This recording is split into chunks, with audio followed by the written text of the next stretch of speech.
Video ni. Video. Jom kita bersalam-salaman. Bersalam-salaman.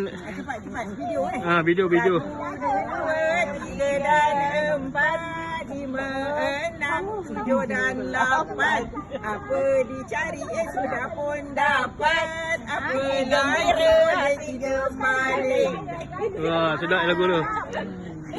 Silaturahim telah terjalin hari ini. Adik. Okey, jumpa lagi ya. Okey. Nanti kita datang lagi. Nanti datang Putrajaya begitu Acik duduk Putrajaya. Nanti kalau dah datang sini, datang sini. Okey. Daripada mak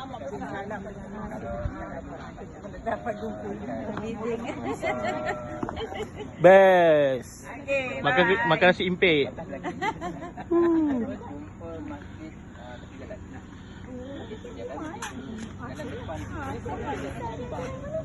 Nak beri ucapan tak? Selamat Hari Raya, Hari Ramadan. Assalamualaikum.